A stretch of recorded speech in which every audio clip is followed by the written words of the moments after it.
Being an employee sucks. Yeah. Do you think you would have grown faster if you quit earlier? You have to reinvent things. You have to do things a lot different with those. And the truth is no one else is really doing it. But that's what's going to work right now. Don't try to do anything super sexy. Don't try to do something that nobody's done before. What is working right now? Networking and getting out of the house. Okay. We have 20 individual franchisees and I think 23 total locations. Awesome. Yeah, you're changing lives, man. My name is Ryan Knoll. I'm a business coach, entrepreneur. I'm joined by Neel from the company MadeThis. He's franchising across the country. He's got over 20 franchises now, doing amazing work, really tackling the Airbnb space, which is super unique in the maid industry. A lot of people just avoid that like the plague, but he's figured it out, got it to a science. So we're nerding out with him about our journeys and marketing, and then we're going to take some questions from an audience that we have today, and we get into a lot of really interesting questions like, what would we do if we wanted to close a bunch of deals in a week? So stay tuned for all that. Stay till the end.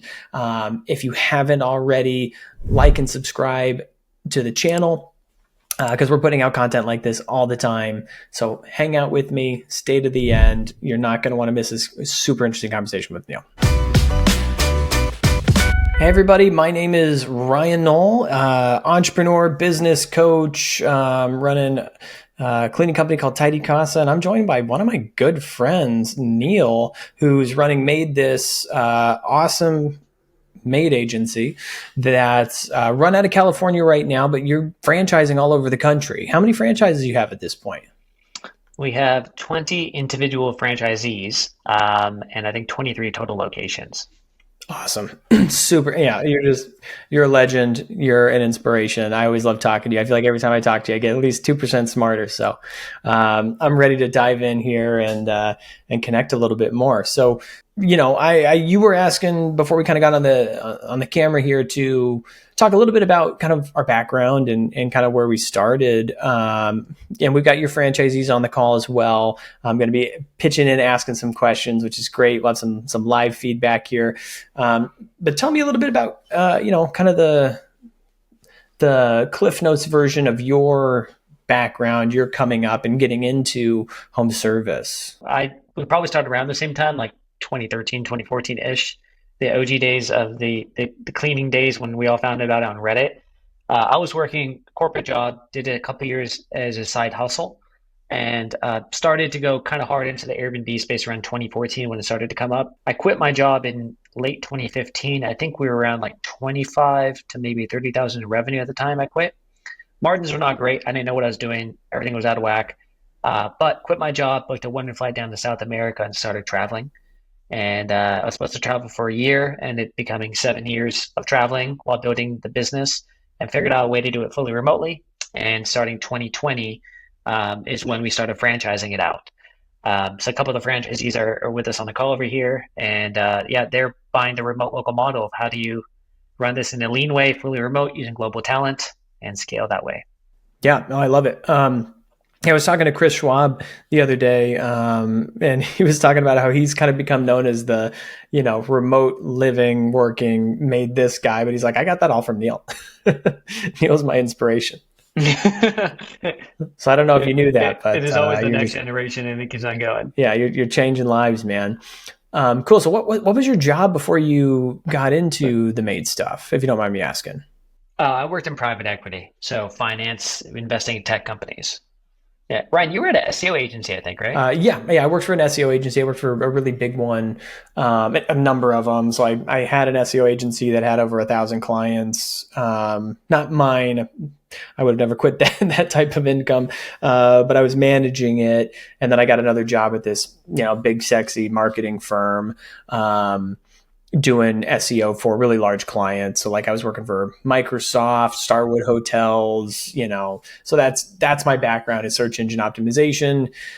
But it's such a hard, I just being an employee sucks. Yeah. I don't know. I can't say it any different than that. I just always wanted to be an entrepreneur. I tried so many different things to break into entrepreneurship and to make that happen for myself. And just nothing was clicking, nothing was coming in. And I had a business that built SEO software where we'd go on Google Maps and do a search for you and then find where you were located, and then on the map rankings, and then go out a little bit and do the search again, and then go out a little bit and do the search again. So now that's just a local search grid. Bright Local does it, White Spark does it, SEMrush does that, but we were doing it way before anybody else was doing it. But it's such a hard business to get into, like these sexy software as a service type things. It just, Yeah. you're trying to reinvent the wheel in a way. And just like you, at some point I read Rohan's blog post, and the big unlock for me was,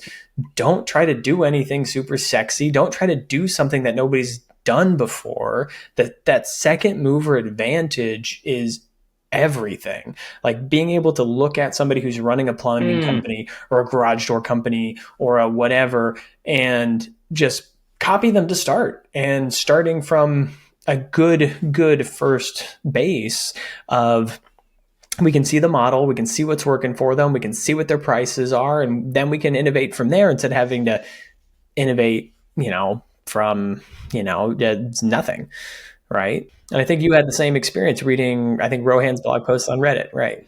Yeah, same thing, man. I'm super curious on like the early years because like for me, I didn't know what I was doing, and hopefully, like with a lot of franchisees now, they could avoid our early mistakes. How was your growth Yeah. trajectory That's when why you you buy a started? franchise. Like, yeah, how like when you started, like were you doing a side hustle? What was the growth scale? Yeah, it was just a side hustle, nights, weekends, that kind of stuff. So, we really, I was working my day job, and my day job, I was fortunate that my whole job there was, here's a big project, work on this for a week. And it was just research based, mostly looking at a website and saying, this is where you need to improve, change this, do this, move this here, whatever. And that would take me about a week. And then I would do an hour-long presentation to the client on that thing. And then that would be, that would be the job. That was the presentation. So it gave me a lot of free time to where didn't have to be in meetings or be anywhere. And I could just answer the phone, answer my, emails while I'm supposed to be working on this other project. And I would just do that other project actually on the nights and weekends. But I was physically in an office because this is before, remote work was really a big thing. So I would just literally go out on the patio. There's a patio right behind my desk, but just fortunate where I was sitting, and like answer on my cell phone and like take credit card numbers and things. Doing a lot of that. And then I had a couple clients because I wasn't making a ton at that time. I think I was making like $65K a year or something.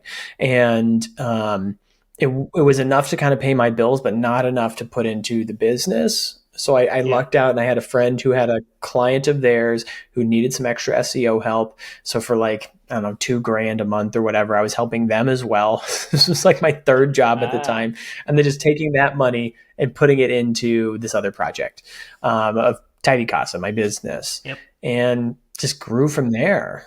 And I think the beauty of it, starting that way versus like actually going out and cleaning houses myself, is that we get the benefit of never doing the work, which is when you put yourself in a position of you running the business, doing the work, doing the fulfillment on the work, and then having to grow the business at the same time. You end up on this kind of seesaw, and it's really Yep. hard to get from that sort of what we call a stage one business to stage two, so Mm, I got to jump that by having a day job and forcing myself to have to hire maids to do yep. the cleaning for me, and never having to do it myself. So yeah, I mean, I probably did that for about a year and a half. Got the company to $500,000, $600,000 a year, really Jeez. pretty quick. And then it just kind of got stuck there. It got hung up. And that was Yeah. just because I was working in my day job.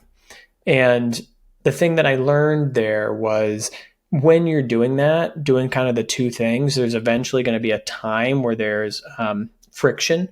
You Yep. start feeling that if I can put more time into the job, and maybe I'll get a pay raise, maybe I'll get a promotion, or I can put more time into the company and maybe it'll make a little bit more money. But right now I got to pick one because I'm putting as much time as I possibly can, as much money as I possibly can into both, and things just aren't quite moving. So as soon Hmm. as I kind of felt that tension, I actually waited about 6 months and just kept saving money. I was very conservative, very worried about, taking this Hmm. big leap. So I just did that for 6 months, put all that extra profit I made in the bank. And I was just like, hey, can I actually pay myself doing this? And just kind of experimented with just moving that amount I would pay myself into another bank account just to see.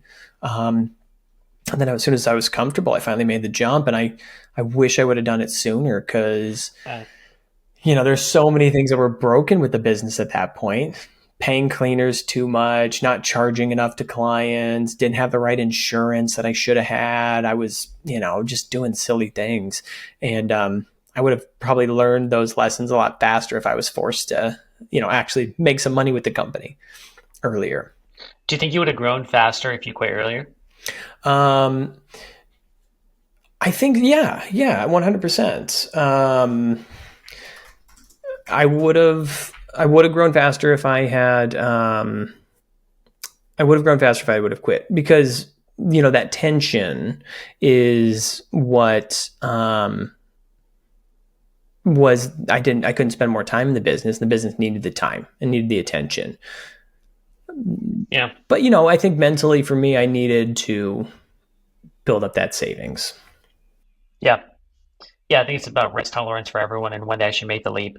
Ryan, one thing I'm curious on is the marketing tactics which worked. And by the way, 0 to like 500K in a year and a half. It's freaking awesome, dude. Like that's a massive scale. Was that mainly because like SEO was crushing it or what was working back then? Yeah, first year was like a skyrocket. And I got to that 500,000 really, really quick. And then I got stuck. And that was the thing that I needed to work on is I needed to go back in and redo my systems to move from 500,000 to, I think the next big jump after I kind of made a couple little changes was like 800,000, 900,000. And then I got stuck there too. But I, eventually got into doing more coaching and learned about business systems and the systems that got you there aren't what's going to get you to the next step. And what I needed to do was reinvent the systems at all those different places. 500,000, 1,000,000, 1.5 kind of hit the same thing. Yeah, definitely. And Ryan, you coach a lot of people right now. Like you're actually a business coach, and it's not just for cleaning companies, but for a lot of different companies. I'm curious to talk about, and we could trade on this one, what's working right now? Because what worked 10 years ago when we started no longer works. What worked 3 years ago no longer works. It just constantly evolves. There's some stable points like SEO, Oh, but sure. that'd be super interesting to see what you're seeing in the grapevines right now. Yeah, I mean, Google's really eaten everybody's lunch. Like any business I coach, my own business, there used to be a higher diversity of places you could get leads. Yelp was an awesome place to get leads and grow. Angie's List was a little bit before I started, but that was a really great place. Craigslist, you could get customers off Craigslist. Thumbtack was another really great one back then. This was about 10 years ago. But they all kind of went to the wayside as Google just kind of ate everybody's lunch. I still use Yelp. I still use Google quite a bit, but now where Google had like local SEO and organic SEO and then Google AdWords, now it's, Google Maps, Google local service ads, Google AdWords, retargeting ads. There's a lot playing into it. Gotcha. Is that what you're typically seeing across other industries you coach in as well? It's pretty much all Google based, or what is working right now in terms of digital marketing? Well, what I'll tell you is, yeah, Google's where people go. That's just the instinct. That's the first thing. That's probably where most businesses are going to get at least 30, 40% of their leads. What I will tell you is the thing that people miss the most. So, you want to do your SEO stuff. I'd usually suggest people invest in SEO, make maybe a little bit of light organic SEO, trying to rank in Google Maps, talking about citation building and responding to reviews, doing that type of stuff early on, because that's relatively easy, affordable, and you'll get some leads pretty quick. Organic SEO takes a lot more effort and a lot more time. So you have to be in a position where you can spend that money and not expect a return right away for at least a year. And then Google ads are obviously great. Google local service ads don't give us a ton of leads and have gotten pretty expensive, but they still work. Your phone will ring. The thing that people miss the most is networking and getting out of the house.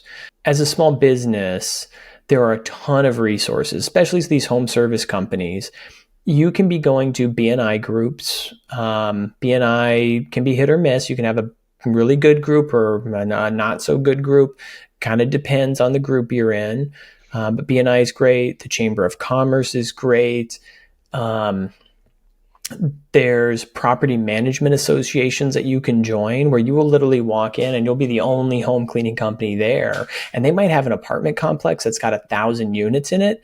They're turning over, 20, 30 units every month. And they're saying, hey, here's our preferred vendor, call Tidy Gasa to get your apartment cleaned. And that's just, free money. And they don't usually need anything more than just getting to know you.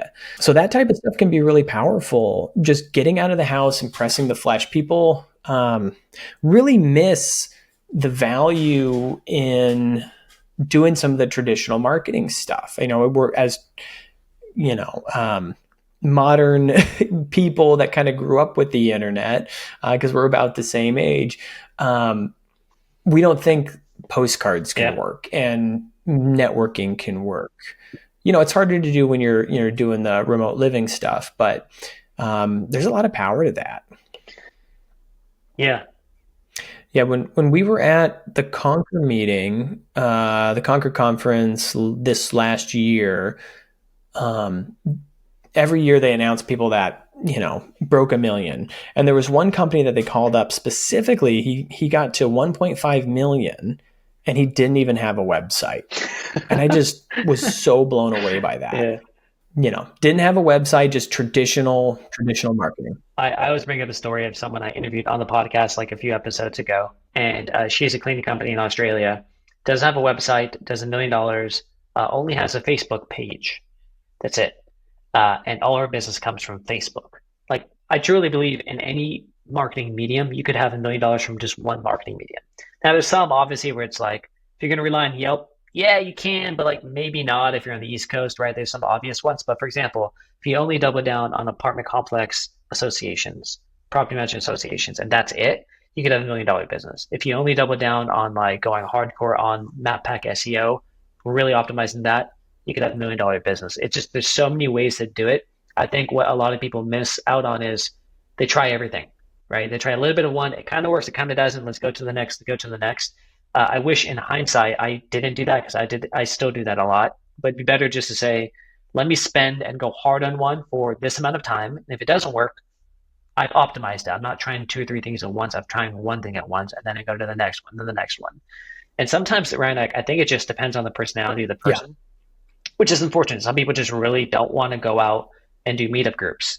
And the landscape right now is you can't just rely on LSA. You have to get out of the house. So the people, and I think there's a lot of cleaning companies out there who were started on the backs of LSA 2-3 years ago, it's not going to work anymore, right? And they're going to have a hard time because they're not willing to get out of the house. And maybe in a year or two, I think tides are going to change, and all of a sudden there's going to be something else online which works because digital changes so fast.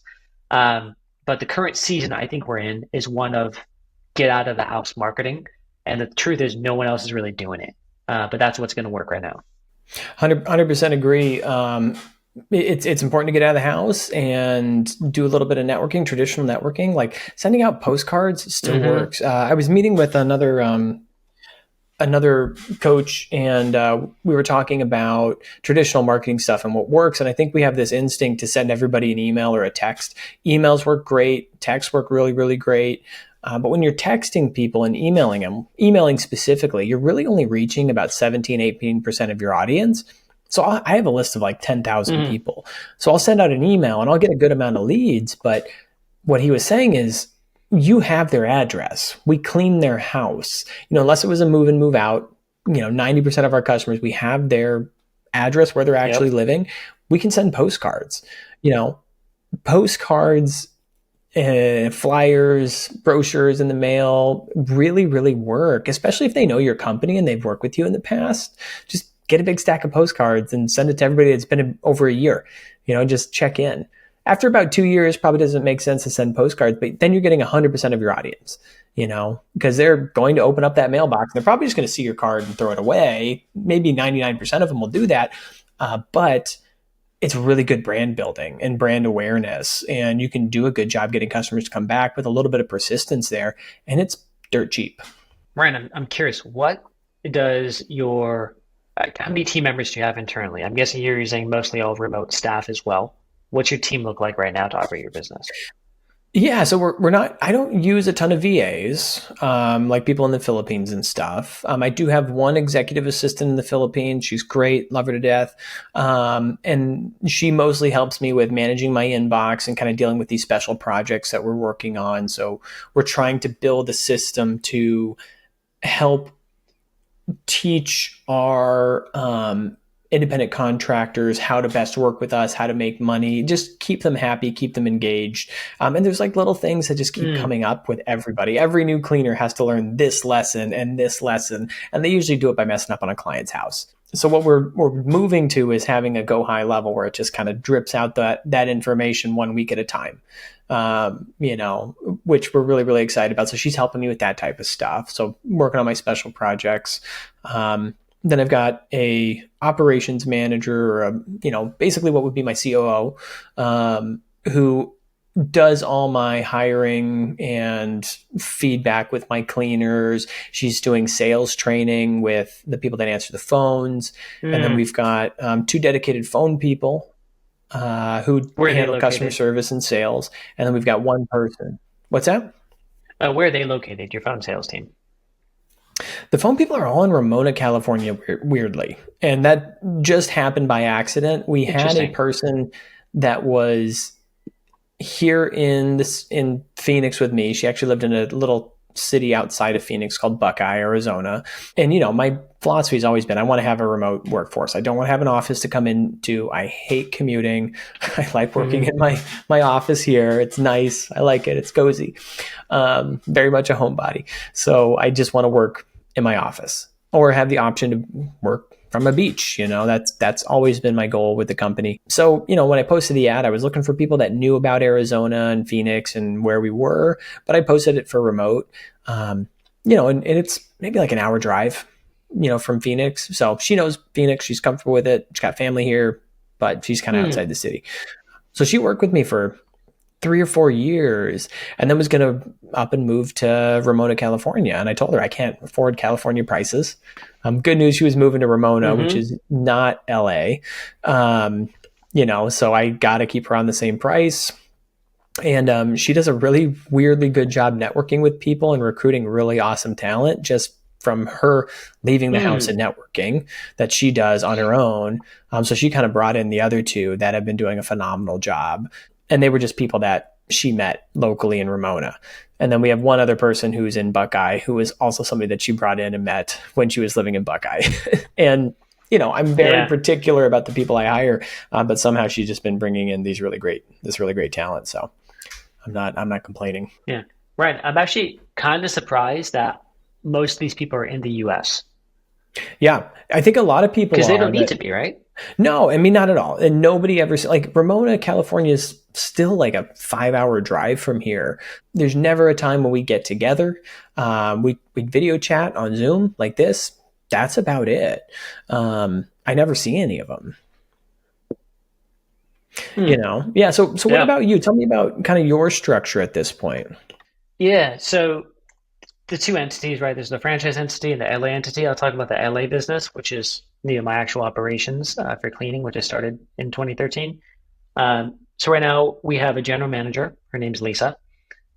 She runs the operations, and under her we have two to two and a half, depending, like 2 to 3 people who do operations. And operations would be mostly like anything cleaner related. Could be recruiting, same day fires, scheduling, whatever. And we have 2 people who also do phone sales. Now we're open 7 days a week, so that's why we need 2 sets of people. Oh, wow. And so Airbnbs, right? Like things just happen. I think Sunday's a little bit more of a skeleton crew because we don't really, besides Airbnbs, we don't allow any bookings. But still you have to have someone manning it. So we have 2 people on the sales side, so they kind of cross cover each other. Phone calls route to the sales team, and same day operations scheduling will be the operations team, and then Lisa, the manager, is managing those 5 people, let's say. Yeah, it's about my same size, but man, 7 days a week is rough. But I guess that you wanted to go after the Airbnbs. Yeah, yeah. And like I said, like Saturday, Sunday, honestly, are a lot chiller. Like we don't close as many sales on Saturday and Sunday. And Sunday's a little bit more of a skeleton crew. But yeah, it's 7 days. So to go after the Airbnbs. No kidding, man. Yeah, I started doing 7 days a week. I was just doing residential. We tried doing Airbnbs, but I couldn't figure it out. I don't know if I wanted to spend the time on it.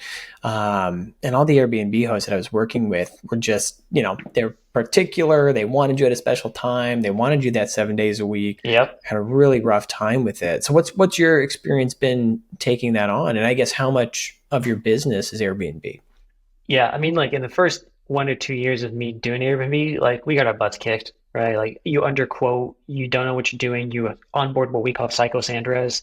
Like there's just so much that goes wrong, right? And now we know, like not everyone who inquires we want to onboard. If someone's way too particular, there's no point. The truth is, like I think for franchisees as well, at the beginning you want the most business and the most learning, and then over time you're going to kind of whittle away people. So I think even franchisees will probably onboard some psychosandras because some of them are just going to sneak through no matter what. But the goal is now that what we Yep. teach franchisees, how do you know the different categories of the avatars of who people coming in? We have property manager Paul, there's psychosandra, there's Cheap Charlie. Um, there's a few other types of avatars we like and some we don't I like. like all the alliterations in your avatars. Oh yeah, yeah, we got photos and AI generated stuff of them now. But we are still really focused on Airbnbs, and I think for LA we're probably 60-65% residential at the moment. We used to be like way more Airbnbs pre-pandemic, and the rest would be Airbnbs. On the franchise locations, I think it just depends on the territory. Some territories are heavy vacation rental focused, and the truth is like you could scale really fast with that, but it does take more active management for an Airbnb client versus residential. Yeah, no, definitely. Yeah, I mean that makes sense because we get a ton of calls for Airbnbs, and we don't have the bandwidth for it. We don't want to. You have to reinvent things. You have to do Yep. things a lot different with those. Uh, okay, so what was the? So you just got into it, and where everybody else was giving up, you're like, hey, I'm just going to power forward.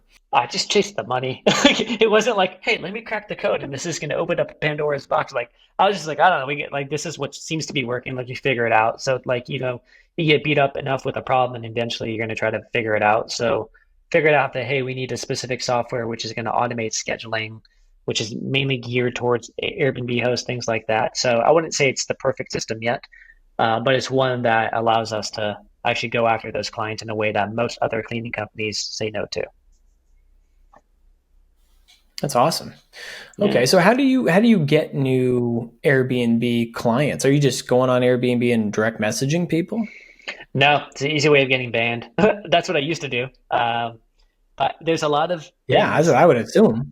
Yeah, yeah. I used to do that for sure. I think so. What works the best, of course, is inbound, because when they need a cleaner, it's easy enough to rank for Airbnb cleaning because it's a low competition keyword. So Airbnb cleaning or vacation rental cleaning will probably outrank most people for that. So most of it's going to be SEO based. Other franchisees have started doing what's called like community marketing, get out of the house marketing, hosting meetup groups, doing cold outbound, meaning cold emails plus cold calls to property managers, stay in front of them. We're constantly testing and trying different things out to see what works. Airbnbs for us are kind of like there's not nearly as many as residential homes naturally, right? So the leads don't come Yeah. as frequently as residential homes, but when they do come, they're all the equivalent of a weekly job at minimum, right? At least four cleanings a month. So you Right. kind of wait for them to come and then you get a spike and then you get a spike, but the leads aren't like rapid fire. That's kind of what I found. It just takes some time. Got it. Yeah, a little bit more lead nurturing. That's kind of the way it works. If you're in carpet cleaning and you've got a $200 ticket, you're gonna close it on the phone. When you've got to, clean a hotel every month for carpet cleaning, it's going to be 6 months of negotiations, Yep, right? So exactly. the more that thing's worth, the more we're just going to talk about it. Yeah. Ryan, I'm curious on your end for the residential Okay, side. so SEO has been the yeah. Sorry. Yeah, I think we're gonna ask the main question, both the same question. I was gonna ask you on the residential side. Where do you normally get most of your clients, and like how does maybe you could share like any KPIs you try to give to your salespeople of what to close, and how do you get them on a recurring versus one time? Just like what's the sauce for that side? I don't know if I've figured out the sauce for converting a one-time to a recurring, aside from the fact that um, you need to have good cleaners. And it Hmm. sounds really, really simplistic, but anytime I've ever been in a situation where the business isn't growing, like, business isn't growing, we're not making our numbers. I'm checking my marketing, I'm checking my sales, I'm, listening to some of the sales calls just to see kind of what's going on there. And what I'm seeing when I'm doing that is everything's fine. Like our marketing's working, we're spending the right amount, nothing's broken anywhere. And the last thing I always kind of check is the quality of the cleaner. But if the cleaner's really good, you really aren't going to have to do a lot more. You'll send them to do a one-time cleaning, and the customer will go, "Wow, this is a really great experience. I want to keep this up." Um, and the hard part here is it's obvious when somebody's bad. When somebody's a bad cleaner, you just know I got to get rid of them. Yeah. There's that voice in the back of your head that's just like, hey, you should fire this person. You should listen to that voice 100% of the time and just kick them out. When they're okay, that's the crappiest part. Yeah. And the thing that we have to keep in mind is if you look at certain products, like if you look at a Ford Fiesta versus a BMW, the difference in quality between a Ford Fiesta and a BMW is the BMW is maybe 10% better, like 10% faster, 10% better noise when the door closes, 10% better sounding stereo. It's such a huge difference when you actually kind of break it down and look at the fundamental pieces of the different cars. But the 10% better in the car market gets you a 5x higher sales price for that Hmm. vehicle Yep. because of that slight little bit of quality. And that's true for home services. It's little things like showing up on time, communicating well with the client, not, getting that attention to detail. Um, and to kind of keep an eye on how well cleaners are doing, the instinct is to look for customers to call you and tell you did a bad job. Yep. We don't have anybody that goes around and QA's work, right? There's no quality assurance. We're just kind of trusting on customer feedback because going and checking on these jobs just takes a really long time. So what we learn to look for is not necessarily, hey, we got a bad review from this cleaning team. It's that we didn't get anything. The cleaners that are really, really good, every other job is going to leave them 5 stars. Mm. That's a 5-star review on Google, or we call people after the fact, just, hey, check up, how was your cleaning? They'll leave 5 stars over the phone. When cleaners are bad, customers just kind of ghost us and we don't hear anything. And, these aren't bad cleaners necessarily, because you'll get some 5 stars. It'll be like 1 out of every 10, 1 out of every 15 people will say, "Oh yeah, this was a really good experience." And the other people are like, "It wasn't really good. It wasn't really bad. I'm just not going to call them anymore." And they won't return those feedback calls. And that'll be it. What do you do for cleaner quality, especially with contractors? Like you mentioned the Ford Fiesta versus BMW, right? The difference is like presentation, doing a walkthrough at the beginning, those small little nuances which make a big difference in client experience. How do you help handle that with your team, especially with the contractor model? Um, it really comes down to feedback. We've got a couple things that we do. We want to have reward systems for our internal staff that rewards them when the company does Hmm. well and when they kind of hit their scorecards and their KPIs. So for my staff, they've got sales goals. Depending on who it is and kind of what their personal goal is, it's either, it could be 60% close rate on the phone calls that are closable. Because some of them are customers that we just really don't want. So, we're like, hey, 60%, Yeah. this is a really good number. We gotta avoid those. What'd you call them? Like something Susans? Or, Psychosandras, yep. yeah, Psychosandras. You gotta avoid those. And so for the cleaners, it'll be something like that. And then, or sorry, for the office staff, it'll be something like that in terms of KPIs. And the cleaners have a different set of KPIs. What we're looking for is a low number of cancellations. We don't want customers that are reoccurring, or in your case, Airbnbs, to just all of a sudden stop getting cleanings or cancel their regular scheduled cleanings with us. we want them to maintain a certain level of reoccurring appointments. And we've noticed that when cleaners are really, really good, we won't be able to give them any more because they're just fully booked up with reoccurrings. So we implemented, I mean, it's carrots and sticks. With independent contractors, when they mess up, you can take it out of their check. It's kind of mean to say, and the reality of that situation is we don't really do that, but we threaten it a lot. Yeah. And, you know, so for us, we have our 200% happiness guarantee, which means we're going to go back and re-clean if we messed up. And if you're still not happy, we're going to give you your money back to the client. What that translates to for us with the cleaners is, hey, if you miss that thing, we can't pay you for it. So that's coming out of your check. If you have to re-clean this house, you got to go back over, which means you can't take more work. And it usually takes maybe one time for them to mess up and have to go do a re-cleaning for them to never really want to do it again. So that happens. And that was probably one of the first things that I really put in place that helped with just keeping people honest and keeping people paying attention to quality. Just recently, I implemented another more of a reward system where if they can hit those benchmarks that we were talking about, where they're, you know, at least, you know, 4.8 on our internal review system, if they have at least 40% reoccurring clients in their database, which means they have to keep those people happy. They can't just keep eating my leads and then throwing them away because they're not keeping the clients happy. Yep. And they have a certain level of cancellations, and they move up different pay tiers. And the pay tiers start at copper, you know, it goes copper, bronze, silver, gold. And if you get to gold, you're essentially making $10,000 more a year than at the copper level. And everybody starts at the copper level. So what I like about this is I can actually pay a little bit less for the cleaners who are new, who are still learning and aren't as experienced. I can't rely on them as much. And then the people that have been around for a long time and are kind of maintaining this level of reoccurring clients, and they're just easy to work with because they're just getting things done, I can pay them more because they also cause me less stress. So it you know, I look for ways to build these systems where I can kind of gamify the things that I want to reinforce and, you know, punish the things that I don't want to have happen. And we have some pretty good feedback from doing that kind of stuff. Yeah. How about That's you, really good. Neil? Like, what do you do with your contractor models to kind of reinforce quality?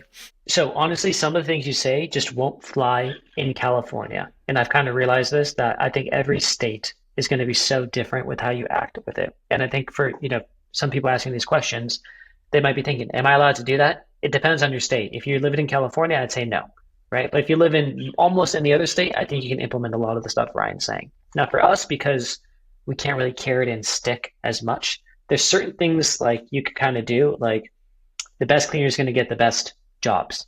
You give them positive verbal reinforcement. You could do kind of back end things like, hey, 5-star Google review from the client, bonus, right? Things like that, which are kind of subtly encouraging them.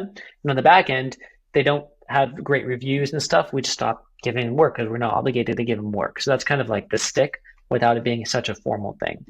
On our end, I think what we found is like the cleaners who are good, right? And they're kind of good from the beginning. It's kind of rare for us to find a cleaner who started off bad and they end up being really good. The only time I've seen that happen is if they're bad, but they have a fantastic attitude. So some customers just love them. Like even if the cleaning is okay, they're just so fun to be around. I like them. I want to keep them. And that's the case that could work. So on our end, our philosophy is recruit constantly, do test cleanings. The cleaners who are good, stay. The ones which are B cleaners, which are like kind of the okay ones, those are the ones you kind of have to be like, keep them on the roster because you never want to be without cleaners, but we don't quite know. And then our goal is just to find the cleaners who are the right match for that recurring customer and try to just keep everyone happy. It's tough to do, honestly, because, you know, finding the right cleaners, it's not just simply a matter of paying more. I do think there's some correlation. Like if you're underpaying, you're not going to get the greatest cleaners, but that doesn't mean you have to crazy overpay. There's a certain limit where it doesn't make a difference. So we probably pay a little bit more than market for an independent contractor, but because of that, we're able to get bigger jobs and feel comfortable with it. And so I think we just take that trade-off a little bit. Yeah. And that's really, really good advice too, is just to make sure you're talking to, you know, hiring lawyers and HR professionals, because you can hire HR consultants. A lot of people don't realize you can do that, just like a lawyer, to kind of walk you through what's allowed in your state, because it's different state to state. So it doesn't always have to be a lawyer per se, but there are people that kind of specialize in, hey, this is what's allowed here. Really, really it's a good good feedback. tip. Cool. Ryan, question for you from the audience over here Yeah. would be, how do you manage overflows? So let's say you get into busy season, you're like, crap, I'm booked up. I don't have enough cleaners. How do you manage this whole process? Yeah, so this is going to be a little different for me without all the Airbnbs, because Airbnbs are very much, I need it on this time and I don't really have an option. For me, one of the things that I do is I notice that there are certain times, we just kind of avoid getting into that overflow situation. So there was another question in the audience about the type of systems you have to implement to grow. And this ties into how I handle overflows. So the first system that I think really helped me kind of get over the $1 million mark was not keeping track of my revenue, but keeping track of my capacity. And this became a metric that I talk about with my team on a weekly meeting every single week. What's our capacity at for Phoenix? What's our capacity at for Tucson? And what we found was when we started keeping track of that, it starts telling you a different story than revenue does. Because there were times when it's like, hey, we were at 40,000 this week, we're doing good, and then the week after, it's like, oh, we're only at 34,000. What happened to that extra $6,000 that we were making last week? And you look at your capacity, it's like, well, we're at 95% capacity. We need to hire more cleaners. If we were at 70% capacity and the numbers dropped, we need to fix our marketing or fix our sales. So the first thing is just to keep track of that capacity and know what you're capable of doing for your business and what your business can handle and where those ebbs and flows are coming from. Did we lose clients? Or do we need to hire more cleaners? And that can help a ton, right? The other thing that I did was I started giving customers incentives to book on the not busy days. So for us, Monday, Tuesday, Wednesday, very much are slow days. So there's a coupon code. It's on there almost year round, except for right before the holidays, like big holidays. But it's $20 off for booking on a Monday or Tuesday or Wednesday. And that's because if you're doing a move out cleaning and you've got an option between Thursday or Wednesday, I want you to take Wednesday and save that $20 because that'll allow me to book more on Thursday and Friday, which are our absolute busiest days. So it's essentially that coupon of $20 off for Monday, Tuesday, Wednesday is essentially my surge pricing for those days. So it's, the software that I use doesn't allow me to actually do a surge pricing, but if I had it, that's essentially what it is, right? Same thing that Uber does. When it's really busy, we're just going to charge a little bit more. Yeah. Gotcha. That's a great tip for managing capacity. I love that. Yeah. So we got a couple more questions that came through. Workflow. Somebody was asking about systems. So Jenny was saying, curious to hear more about the systems you updated at different periods of growth. And I'm happy to talk about that. I don't know if you have any insight there, Neel. You want to jump in? I'd actually love to hear from your end, and I'm happy to pipe in too. Yeah, well, I'll go through it, and then you can kind of give your skinny. So the system, when I'm looking to build systems, I think the core of this question is, hey, what do I need to do to get to the next level? Really, the trick to identifying what system to build is to keep track of your time. I think, spend a lot of time inventorying our money, but inventorying our time is just as important. Just like me learning how to inventory my capacity, my inventory, I needed to keep track of my time. So when I was really, really small, everything I was doing, I was answering the phones, the emails, running credit cards, calling customers with their credit cards didn't work. And as I got busier, I started to notice, hey, this being on the phone situation is taking way too long. I need to hire somebody to get on my phone. So that's actually the first system, is when you're moving from a stage 1 business to a stage 2 business. Stage 1 is the business owner does everything. You clean the houses, you do the marketing, you take the calls, you run the credit cards, all that stuff is you. You own all of it. When you do a stage 2, that's when you hand off the actual fulfillment part, the technical side. So if you're a plumber, an HVAC company, or a maid, other people are doing that for you, and now you as a business owner is doing the admin stuff. When we want to step into the next role is when you hit that wall of, hey, I'm answering this phone way too much. This has become 7 hours a day of just being on the phone. So you hire that person, and that person's going to kind of take over your phone calls and your emails, and now you as a business owner are freed up. So that's really kind of your first system, is having that employee who can take those phone calls. They've got their own tools for how to deal with, price objections or sales booking appointments. You've got the systems in place that can kind of facilitate them taking that over easy, pricing calculators, that kind of thing. That's sort of system one, just getting yourself away from the phone. As you continue to grow, the systems change, right? So when I got stuck at 1 million, one of the biggest systems that I needed to figure out was hiring. And I got there by kind of looking at where the holes were. We started measuring our capacity, and then we learned that I was not hanging on to cleaners for as long as I should be, or there was opportunities for growth there, and I wasn't hiring them fast enough because we were constantly at capacity. So what I had to learn how to do was build a system that would allow me to hire more people. And I went from being able to hire like one person every 2 months to being able to hire two people a week. And that was just from putting a little bit of effort and thought behind it and paying attention to it. Like, this is the next system. I need a hiring system that's really advanced, that's going to move people through this pipeline faster, because the world that I was living in, where I would just post on Craigslist and I would get 100 applicants, and I could just call any of them, and I could take a week to call them and they'd still be looking for work. We weren't living in that world anymore, so I had to build that system.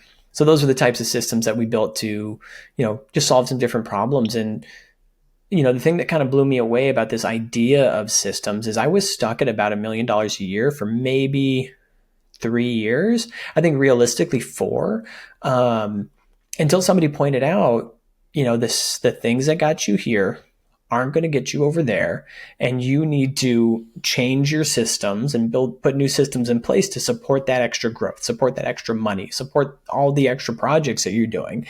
And just by knowing that, I started looking for where those systems needed to be. I started building some stuff and changing some stuff. And then I grew like $500,000 that year. It was just because somebody pointed out to me that I needed something different.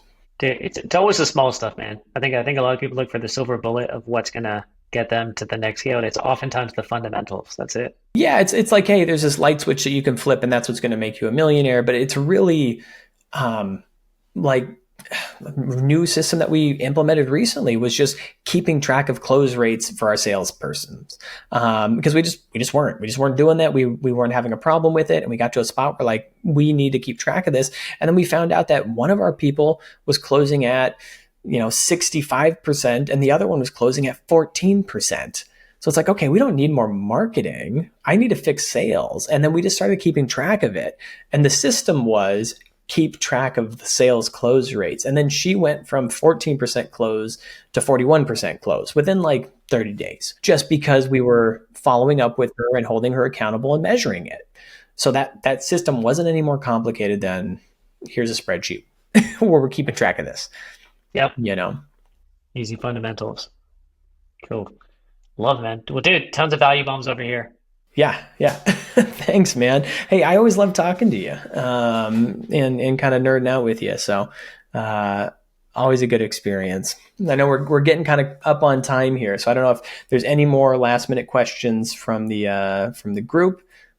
Mithil, yeah, okay. So thanks for jumping on with us and getting on camera. It's my first live caller.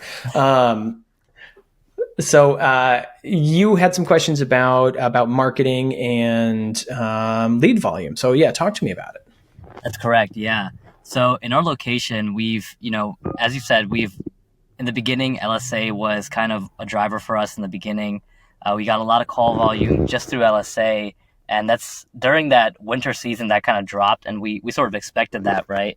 But in the meantime, we did do quite a bit of, I guess, what you would call community marketing, going out there, getting out of the house, and as Neel mentioned, going to meetups and doing those sorts of things, going to apartment complexes, kind of dropping off our material there. We saw some fruits of our labor there. and we've kind of amped that up lately because we haven't LSA still hasn't picked up, and we haven't seen much volume still. But you know what? We even after those efforts, we still haven't seen much come in, and that conversation you and Neil had is where I'm realizing that some of this might be long term. It might be not fruitful in the next week or two, but maybe the next few months that has a snowball effect. And I'm thinking, is there anything that I could do, or if you had low lead volume and you wanted to pick up leads in, let's say, in the matter of a week, 2 weeks, in the short term, what is the first thing you would do? If I wanted to get leads in a week, the first thing that I would do is send out an email and send out a text blast. So if you have some history, some customers that have worked with you in the past, some one-time cleanings that you've done that you haven't visited back again, I would send them just a coupon or just a reminder. I mean, one of the best emails I ever sent was just like, all it said was, "Thank you for being a great customer. We appreciate you." That was it. And I got like 10 or 11 customers booking that week. Made like $2,000 off of this. Hey, you're a great customer. Thank you. Doesn't take a lot of effort just to kind of stay in their inbox and stay present. Also following up with the one-time cleanings and trying to make that happen more. The direct marketing stuff works really, really well as well. So not only sending emails, but also sending postcards.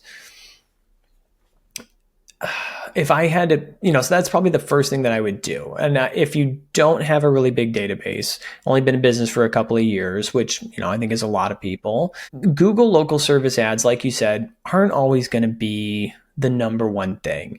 They just notoriously, they will give you some phone calls, but you're like, hey, 3 calls, right? Not quite enough to really get the business growing. There's not a lot we can do to compete on Google LSA. I think they started testing using photos in those LSA things. So maybe that'll give us a little bit of an opportunity to, step over the competition. But until then, the one things that I noticed from the LSA ads that I think affects them in a positive way is, making sure you've got a high frequency of reviews. So if you're not using a tool like Bird Eye or Nice Job or something to, maybe even just something built into a CRM to push getting those reviews, I use a tool called Bird Eye. It's probably one of the most expensive review generation tools, but I went from getting like 1 or 2 reviews a month to getting 2 or 3 a week. That helps with LSA, just the frequency. In Google local service ads, you can also move from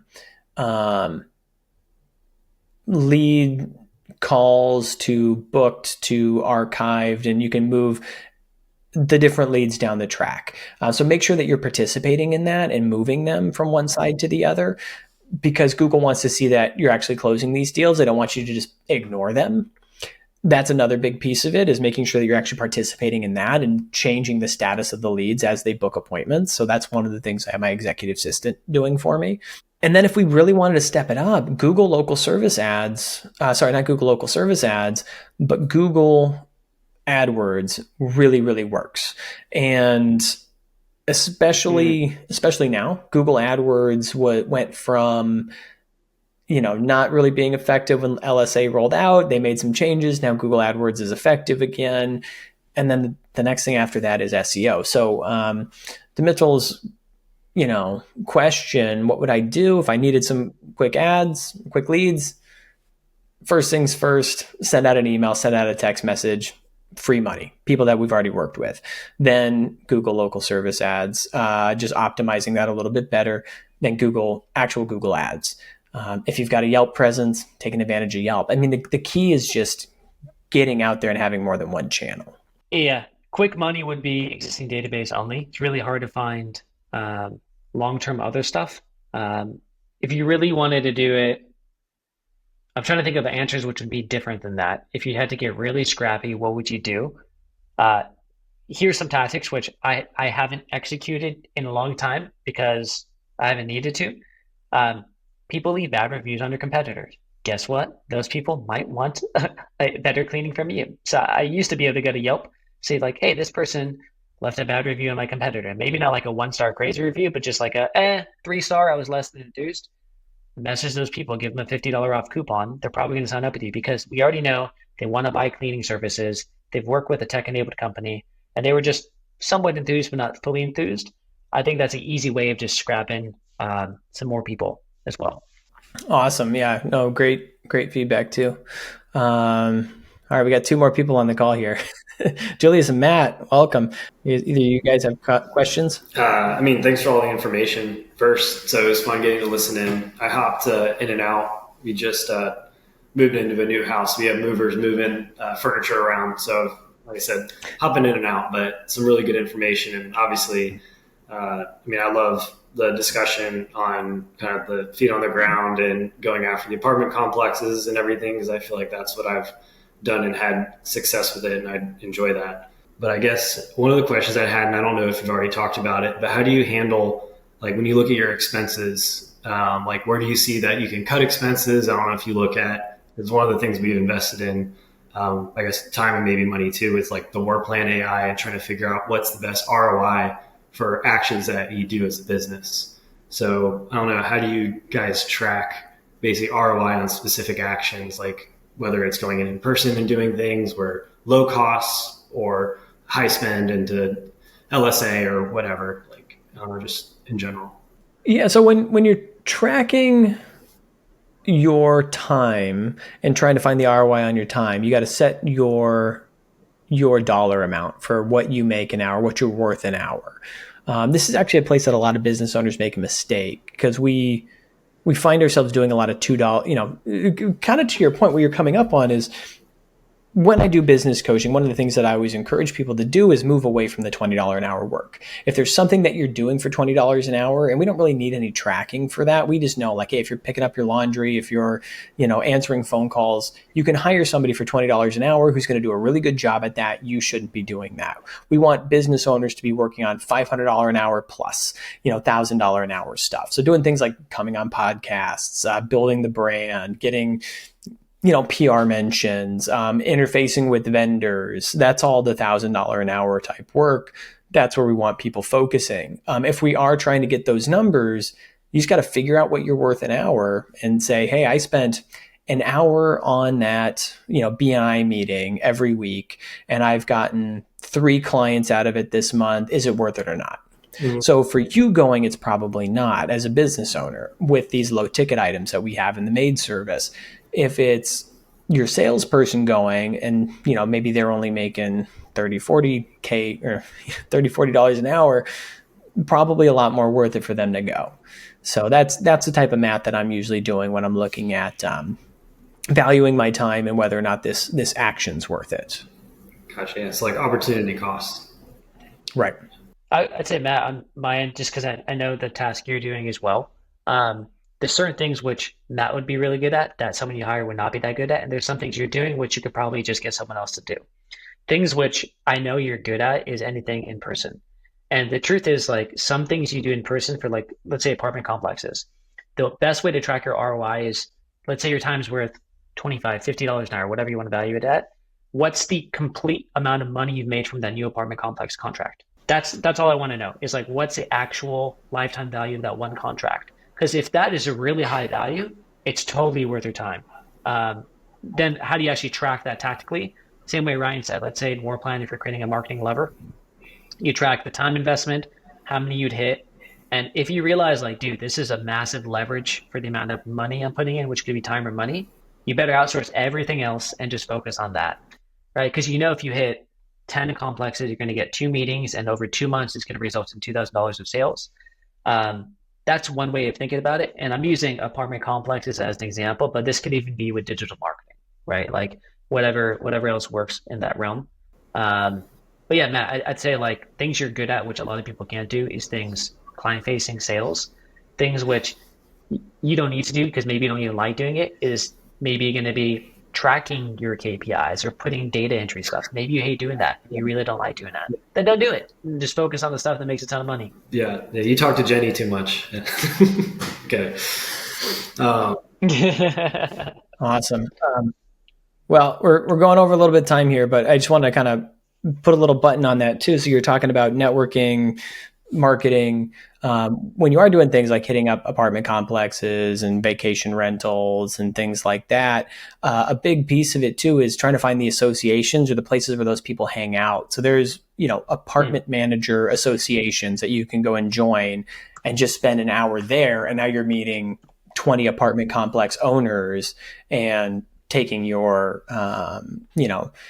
stuff to the next level and kind of doing it on a bigger scale. So, where are those things? So even if, hey, we're just knocking on doors and that's been working a little bit, cool. Now where's the association where I can get 100 of those people in a room? Or if that doesn't exist, how can I host the thing where we can bring them in together and, do some type of an in-person education or learning or, whatever, where we can get them all in a room. So, either find the association or try to create it. Well, we're about 15 minutes over now. So, probably going to close it down here in just a minute, and appreciate everybody jumping on and asking questions and nerding out with us. So thanks everybody. Thanks Neel. Wow, what a great session. So much great content. Really glad Neel could jump on, and everybody, all the franchise owners, just nerding out with us. What I want to know from you is what you're going to do to change your business today. What are you implementing from this video? Doing more local service ads? Are you going to get on Google AdWords? Are you going to start doing postcard marketing? Are you going to go to the apartment association meetings? Please do. You will become a millionaire. Like Neel was saying, you can make $1 million doing any one of these things. And a lot of us only do one or two of them. As a business, got to have at least 5 different marketing channels going. Don't do them all at once, like Neel said. We're going to do them one at a time. We're going to become the master of SEO, become the master of Google local service ads, become the master of, going to the apartment associations and property management associations before we start moving on to other things. And just one at a time, building on those. I want to know which one you're going to implement next. Get in the comments. Let me know. Subscribe to this channel, and I'll catch you in the next one.